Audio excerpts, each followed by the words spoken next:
देखो आज सर्वप्रथम माँ भद्रकाली पीठर आशीर्वाद नहीं नामांकन पत्र दाखल कली।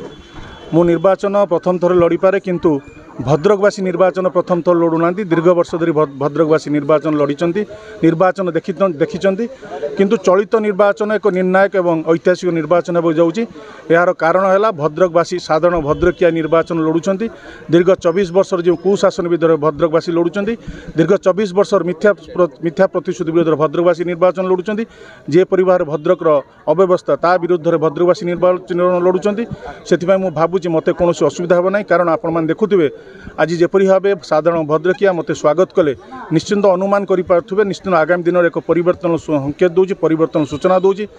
भद्रक जिले में भद्रक ओडिशा राज्य में निश्चिंत परिवर्तन आसो। भद्रक निर्वाचन मंडल में प्रथम थर पद्मफूल जोशस्वी हो ए कौन सन्देह ना दुईमत ना।